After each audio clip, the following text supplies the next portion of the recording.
कृषि दर्शन देखैया छत्तीसगढ़ के जम्मो किसान भाई बहिनी हो मया भरे झोंकव जय जोहार राम राम करत हूँ। आप मन के बहुत बहुत स्वागत करत हूँ संगवारी हो हमार आज के कार्यक्रम कृषि दर्शन में।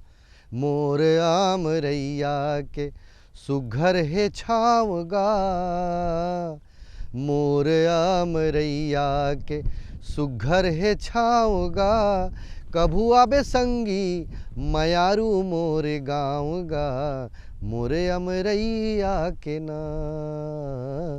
संगवारी हो पहली गाना चला कि मोर अमरैया के छाँव आवे मोर गाँव आवे।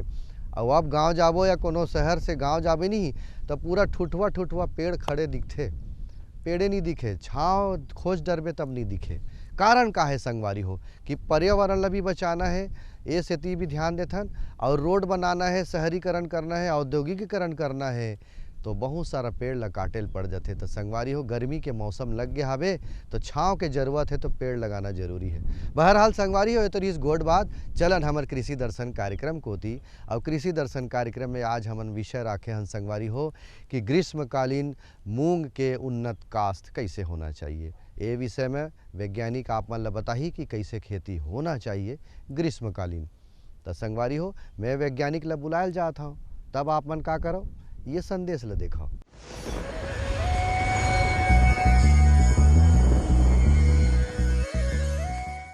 किसान भाइयों को मैं ये बताना चाहती हूँ कि सिंघाड़े का महत्व हमारे दैनिक जीवन के लिए भी बहुत ही ज़्यादा उपयोगी है, क्योंकि इसके उपयोग से पाचन क्रिया जो होती है वो बहुत अच्छा होता है इससे।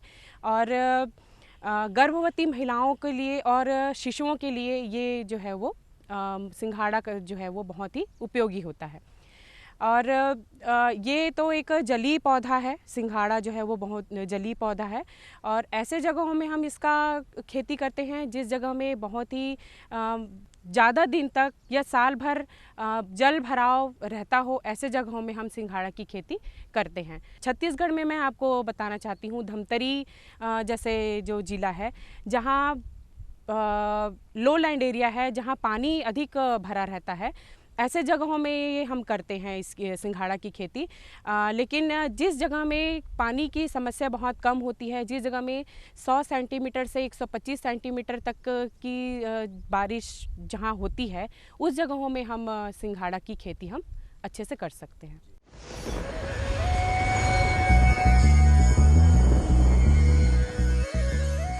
किसान भाइयों संदेश के बाद आवा पुनः में एक बार आप मन के बहुत बहुत स्वागत करत हूँ।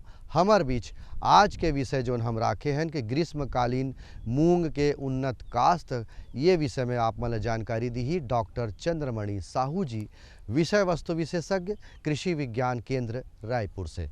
ओकर से सबसे पहली सवाल कि ग्रीष्मकालीन मूंग के का महत्व है, एकर का फायदा है, और छत्तीसगढ़ के जो जलवायु है और खासकर गर्मी के मौसम में जो तापमान बढ़ जाते, का ओमे मूंग के खेती के संभावना हवे, मूंग के खेती करे जा सकत है, का कहा थे साहू जी है आवो देखन। किसान भाई सबसे पहली बताना चाहूँ कि मूंग एक दलहनी फसल हरे जेमे प्रोटीन के मात्रा जिसे 24 से 26% प्रोटीन के मात्रा पाए जाते और दलहन के रूप में खाए बरेला उगाए जाते। ओकर अलावा एला हरी खाद के रूप में भी हमन अपन खेत में उगा सकथन। और जैसे कि कोई खेत खाली है और 2 से 3 महीना के बीच में यदि कोई फसल लेना है तो ओकर लिए सबसे अच्छा हमारे पास एक साधन रहते कि हमन कम समय में कम लागत में और कम प्रबंधन में उड़द है, मूंग है, तिल के खेती हमन कर सकथन। मूंग फसल के मुख्य रूप से दलहन के रूप में हमन एकर उपयोग करथन और इनमें प्रोटीन के मात्रा पर्याप्त मात्रा में पाए जाते, जेमें से जैसे 25 से 26% प्रोटीन पाए जाते। इनमें कुछ मात्रा में कार्बोहाइड्रेट है और 1 से 1.5% वसा भी पाए जाते। तो किसान भाइयों देखे हो कि ग्रीष्मकालीन मूंग के खेती के संभावना ल बताई से, ओकर महत्व ल बताई से। अब बात आते कि जलवायु के हिसाब से ओकर जमीन कैसे होना चाहिए, जमीन के तैयारी हम कैसे करन ताकि हमन ग्रीष्मकालीन मूंग के खेती व्यावसायिक रूप से कर सकन संगवारी हो। तो जलवायु के हिसाब से जमीन के तैयारी कैसे करना है बतावत है साहू जी। जलवायु के लिए तो वैसे छत्तीसगढ़ के लगभग सबो क्षेत्र में अगर खेती सफलतापूर्वक करे जाते, लेकिन अच्छा उत्पादन लेना है तो गर्म एवं नम जलवायु की आवश्यकता होते। और मिट्टी के जैसे कंडीशन के बात करथन तो हमन है में दोमट है, मटासी है, डोरसा ज़मीन के और काली मिट्टी में भी एकर अच्छा से खेती करे जा सकते। ज़मीन के तैयारी के लिए जैसे आप खरीफ में फसल ले, ओकर बाद रबी में आप दलहन तिलहन वगैरह ले, ओकर बाद जब ठूंठ पड़े रहते तो आप 1 से 2 बार कल्टीवेटर से जुताई करो। जुताई करे के बाद ओमें जब ढेला फूटही तो ओमें आप रोटावेटर के माध्यम से मिट्टी ला आप भुरभुरा करो। ओकर बाद आप मूंग के बुआई करो। 1 से 2 बार 2 कल्टीवेटर के माध्यम से आप जुताई करहू। ओकर बाद रोटावेटर चला के आप जमीन ला भुरभुरा करहू, तब आप सीड ड्रिल के माध्यम से एकर बुआई करे से एकर अच्छा उपज आथे। रबी फसल ले, रबी फसल के बाद जो भी कचड़ा वगैरह ओकर खेत में बचे है ओला साफ़ सफाई करके एक जगह आप ढेरी लगा ले, ओला साफ कर ले। ओकर बाद तुमन 1 से 2 बार कल्टीवेटर के माध्यम से ओला जोताई करो। जोताई करे के बाद ढेला फोड़े बर में रोटावेटर वगैरह चलाओ। ओकर से का है मिट्टी है भुरभुरा हो जाही।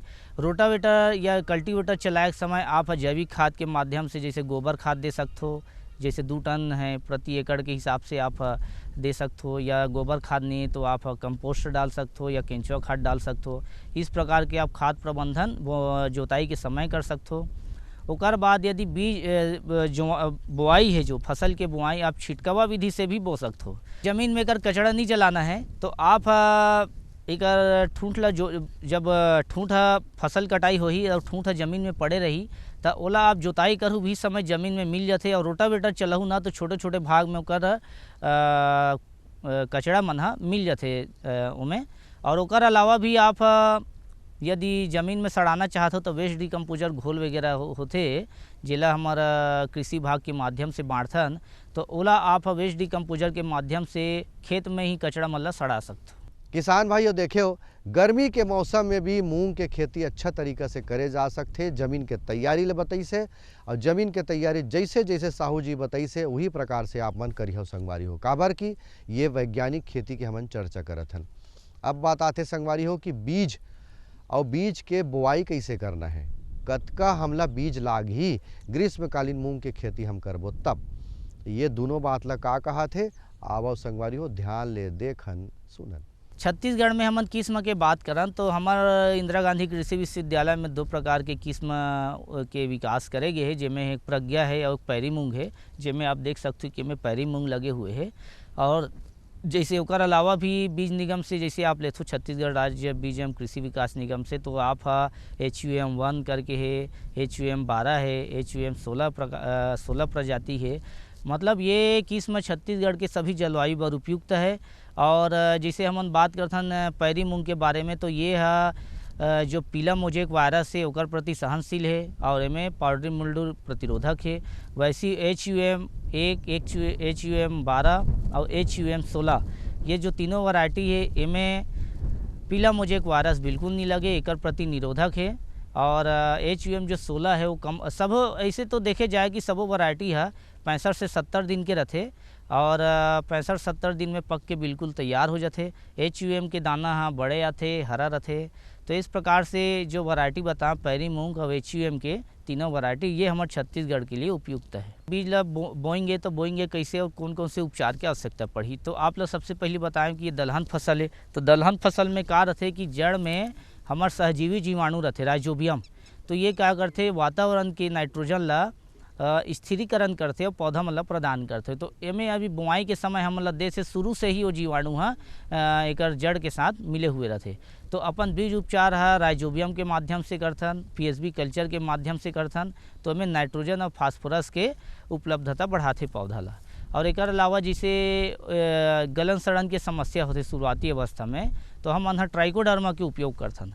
तो आप सबसे पहले ट्राइकोडर्मा के उपचार करूँ, उसके बाद राइजोबियम और PSB कल्चर से उपचार करूँ। ये क्या है तीनों जैविक विधि है और इनमें आप 5 से 10 ग्राम प्रति किलोग्राम बीज के हिसाब से उपचार करके आप बोनी करूँ। किसान भाइयों एक बुआई के 2 विधि है, एक तो छिटकवा विधि है और दूसरा है कतार बोनी।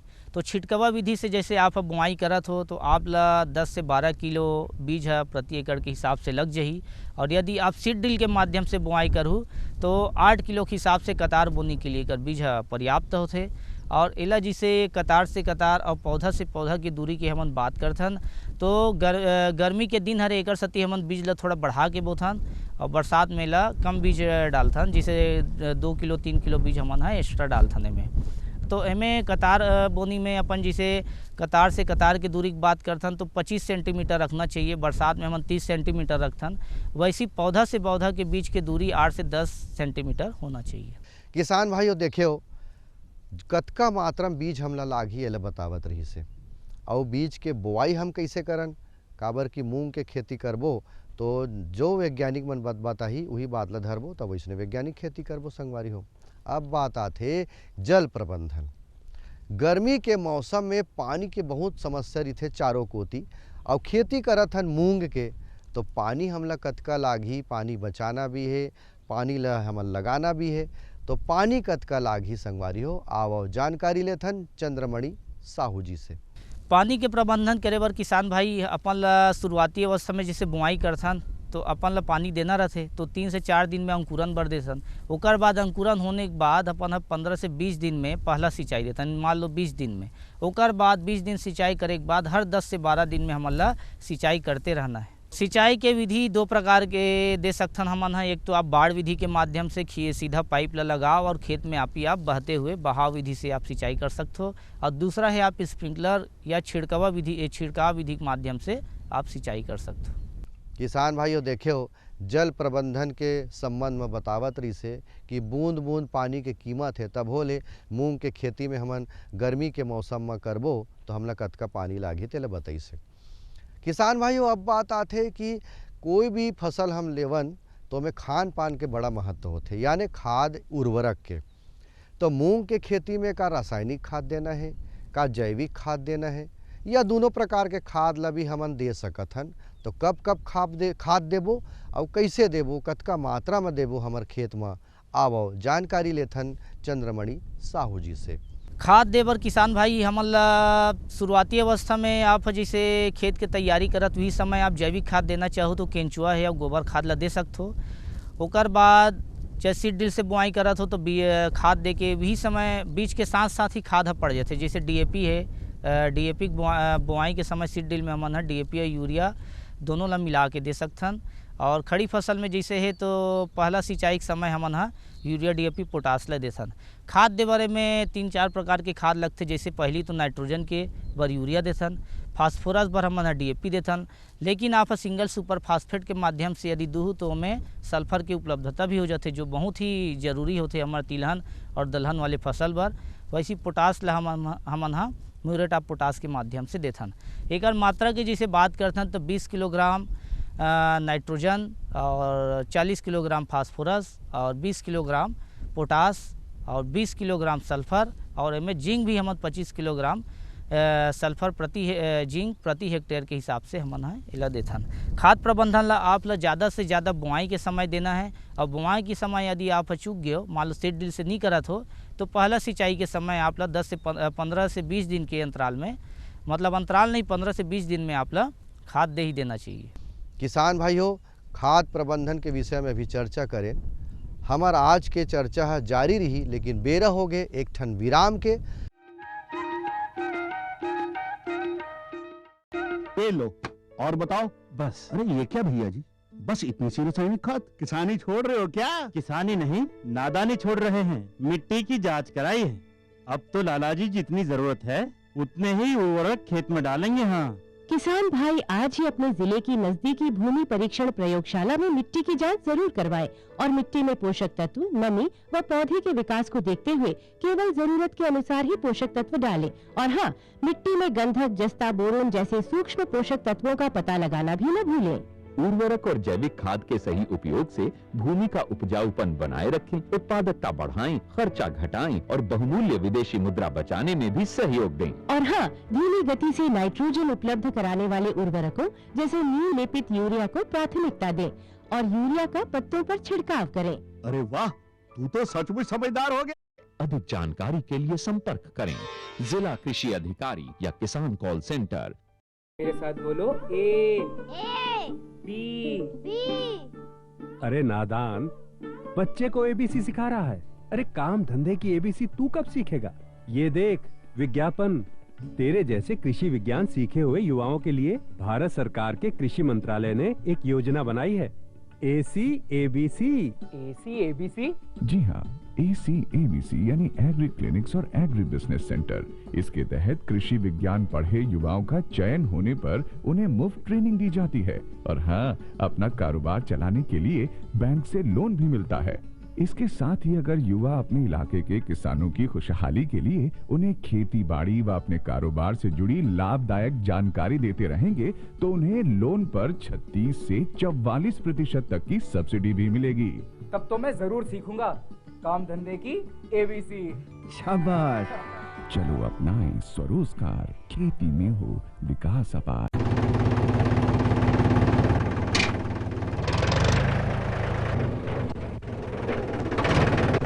अरे हरकू वाह, बीज कीटनाशक और आज खाद भी। अरे इतना खर्चा कहाँ से? अरे खर्च की चिंता किसे है, मेरे पास है ये किसान क्रेडिट कार्ड। कार्ड? अरे बैंकों द्वारा जारी इस कार्ड से किसान उसकी सीमा तक की रकम कभी भी बैंक से निकलवा सकता है और खेती बाड़ी की सामग्री कभी भी खरीद सकता है। तो हरकू भैया एक कार्ड मेरे लिए भी। किसान क्रेडिट कार्ड के लिए नजदीकी बैंक से संपर्क करें और पाएं ढेर सारे लाभ। अन्नदाता किसानों की खुशहाली और उनकी आय में बढ़ोतरी के लिए भारत सरकार लगातार प्रयासरत है। माननीय प्रधानमंत्री श्री नरेंद्र मोदी जी के दूरदर्शी नेतृत्व में पिछले 7 वर्षों में खेती को आधुनिक और किसानों को आत्मनिर्भर बनाने के लिए कई निर्णय लिए गए हैं। छोटा किसान बने देश की शान, ये हमारा सपना है। देश के 80% से ज्यादा किसान ऐसे हैं जिनके पास 2 हेक्टेयर से भी कम जमीन है। अब देश में इन्हीं छोटे किसानों को ध्यान में रखते हुए कृषि सुधार किए जा रहे हैं, निर्णय लिए जा रहे हैं।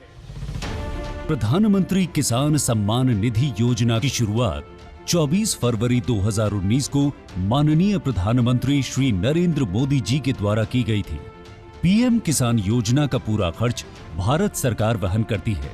इसके तहत लाभार्थी किसानों को हर साल 6,000 रुपए की सम्मान राशि 2,000 रुपए की 3 समान किस्तों में सीधे उनके बैंक खातों में हस्तांतरित की जाती है।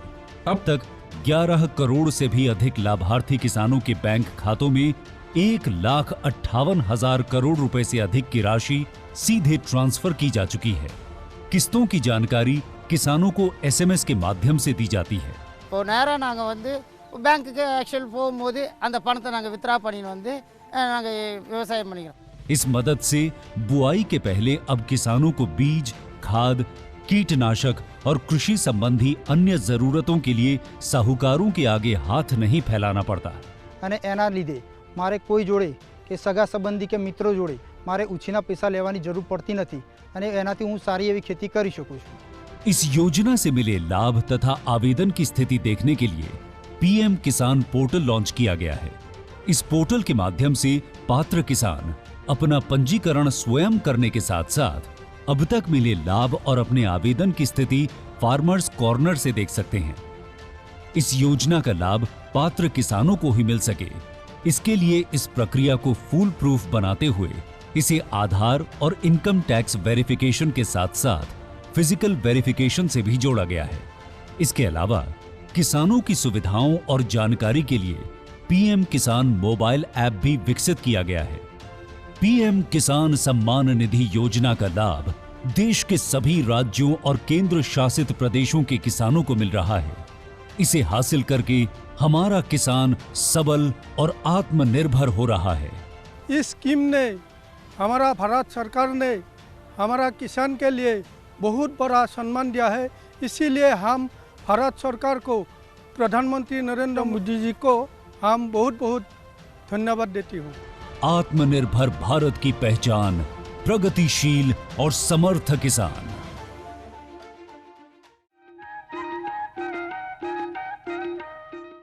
किसान भाइयों, खान पान के व्यवस्था हम बात करें, खाद के व्यवस्था हम बात करें और खाद पानी ये सब दे देथन, तब हमार तीर का समस्या आथे नींदा मन के यानी खरपतवार के। तो खरपतवार के नियंत्रण भी हमन पारंपरिक रूप से करबो कि नींदानाशक दवाई के छिड़काव से करबो मूंग के खेती में। अब का कहा थे साहू जी है देखन संगवारी हो। खरपतवार नियंत्रण तो आम बात है में बहुत ज़्यादा होते शुरू में। जैसे रबी फसल के तैयारी करथन और बुआई करके पानी देथन तो शुरुआती अवस्था में संगरा पत्ती या चौड़ी पत्ती के खरपतवार आते। तो आप 2 बार खरपतवार के एक प्रबंधन करना चाहिए। एक्चुअल में कहा है कि फसल मन के क्रांतिक अवस्था 15 से 20 दिन 25 दिन होते। एमें आप यदि खरपतवार के प्रबंधन कर दो तो उत्पादन अच्छा होते। तो शुरुआती अवस्था में अपन 3 दिन के अंदर जिसे खरपतवार के प्रबंधन करना है उनमें जैसे सगरा पत्ती चौड़ा पत्ती वाले खरपतवार है तो आप पेंडिंग मिथलिन के उपयोग कर सकते हो। वैसे ही आप 20 से 25 दिन हो गए और उनमें यदि खरपतवार के प्रबंधन करना है सगरा और चौड़ी पत्ती है तो उनमें आप इमेजाथाइपर करके दवाई आते ओला उपयोग कर सकते हो। या मान लो संकरज पत्ती के यदि खरपतवार के प्रबंधन करना है तो क्विजोलाफोप इथाइल करके दवाई आते ओकर आप खेत में उपयोग कर सकते हो जेकर से खरपतवार के कोई समस्या अंतिम समय तक नहीं हो पाए। किसान भाइयों ये तो रही खरपतवार के नियंत्रण। अब बात आते समस्या के। समस्या यानी हमार खर्चा वाला समस्या, रोग राई कीड़ा मकोड़ा बीमारी दीमक ये सब जो समस्या है मूंग के खेती में कतका आते और लक्षण का है, का बीमारी आते, का कीड़ा मकोड़ा आते, कैसे पहचानबो और पहचाने के बाद वो समस्या बाढ़े झन ऐसे करके हमला उपाय करेल पड़ी। तो का उपाय करबो, का ऐसे भी उपाय है संगवारी हो कि मूंग के खेती में कोई समस्या झन आवे, पहली ले कुछ तैयारी है का, ये सब बात ला पूछा थन चंद्रमणि साहू जी से और का कहा थे आओ देख लेथन। मूंग के खेती में मुख्य रूप से कीड़ा की जिसे बात करथन तो में फली छेदक कीड़ा आते और फली छेदक कीड़ा 2-3 प्रकार के आते जैसे चित्तीदार फली छेदक कीड़ा है और चने की इल्ली वाले फली छेदक है और इस प्रकार से फली छेदक की ज़्यादा समस्या होती कीड़ा में। शुरुआती अवस्था में कहा है पत्ती ला खाते और जाली जाली कर देते और जब फूल आते तो समय फूल ला खाते और फली आते तो फली में छेदा कर देते, अलग अलग छेद कर देते भेद देते देकर से सीधा तौर पे उपज ला नुकसान पहुँचते। वैसे ही दूसरा कीड़ा की बात करते हैं में वाइट फ्लाई आते, सफ़ेद मक्खी की समस्या रहते, थ्रिप्स होते, माहू के भी समस्या होते। तो 2 प्रकार के कीड़ा लगते, एक तो आप इल्ली वाले कीड़ा है जो कुतर के खाते पत्ती है फली है फूल है और दूसरा है चूसक कीड़ा है जो मुलायम टहनी मन से रस चूस के ओला नुकसान पहुंचाते। चूसक कीड़ा की समस्या ये होते कि यह वायरस जनित बीमारी के प्रसार भी करते, एकर सती हमन ला कीटनाशक के विशेष प्रबंधन की आवश्यकता पड़ते। फली छेदक कीड़ा बर हमन जिसे शुरुआती समय में हम फेरोमोन ट्रैप के उपयोग करथन। ओकर अलावा हमन बर्ड परचेस या पक्षी के बैठे बर खूंटी गाड़ देथन या फिर हमन वायरस के माध्यम से NPV वायरस करके एक फली छेदक कीड़ा के कंट्रोल बर आथे ओला उपयोग करथन या फिर जैव नियंत्रक के जैसे बात करथन तो ट्राइकोकार्डा के उपयोग करके हमन ओकर अंडल नष्ट करथन। मान लो जैविक तरीका से या एकीकृत प्रबंधन के माध्यम से यदि चेक नहीं हो पाए तब हम रासायनिक दवाई के माध्यम से एकर नियंत्रण करथन जिसमें क्लोरेंट्रानिलीप्रोल करके दवाई आते, इंडोक्सा कार्ब करके आते, फ्लुबेंडामाइड आते। ये तीनों प्रकार के दवाई में तीनों में से कोई भी एक दवाई ला आप उपयोग करके कर नियंत्रण कर सकते हो। वैसे चूसक कीड़ा के जिसे नियंत्रण करना है तो आप इमिडाक्लोप्रिड है या थायमेथाक्सम वाले फार्मूला के आप उपयोग करके कर एक कीट से फसल ला बचा सकते हो। कीड़ा बीमारी से नियंत्रण आप शुरू अवस्था में ही यदि उन्नत किस्म के किस्म ला आप लगा दो तो ही समय आप कीड़ा बीमारी के नियंत्रण हो सकते। जैसे आपने पहले बताया ना कि मोजेक वायरस एक बहुत बड़ समस्या है तो HUM करके 112 और 16 जो किस्म है इनमें बिल्कुल भी मोजेक वायरस नहीं लगे। एक से आप शुरू अवस्था में ही आप सफ़ेद मक्खी या जो वायरस फैलाते ओकर से निजात पा सकते हो। तो मुख्य रूप से आप ला कहना चाहिए कि फली बेधक के ही नियंत्रण आप ला करते रहना है। बीमारी है येलो वेन मोजेक आते जे सफ़ेद मक्खी के माध्यम से फैलते, पत्ती में पूरा पीला पीला हो जाते और पीला होने के बाद का है प्रकाश संश्लेषण नहीं हुए तो सूर्य प्रकाश में पौधा भोजन नहीं बना पाए जेकर से अब भोजन स्वयं के लिए नहीं बना पाई तेकर सती में फली अच्छे से भर नहीं पाए। और बीमारी में यही है। ओकर बाद है आप पत्ती धब्बर उगाते और गलन सड़न के समस्या आते शुरू में तो समय जैसे आप लोग बताएं कि ट्राइकोडर्मा बीज के उपचार कर दूँ तो गलन सड़न वाले समस्या नहीं होए। और बाद में जैसे पत्ती धब्बा है तो आप पेनकोनाजोल है या हेक्साकोनाजोल है ये वाले फार्मूला उपयोग करके आप पत्ती धब्बा रोग से निजात पा सकते हो। अवैया बेरा आप मन संग गोड़ बात करे बर एक नवा विषय के संग नवा विशेषज्ञ के संग आप मन के तीर गोड़ बात करे बर आहूँ। तब तक आप मन के उज्जवल भविष्य के शुभकामना देवत आप मन से विदा चाहत हूँ। जय जोहार।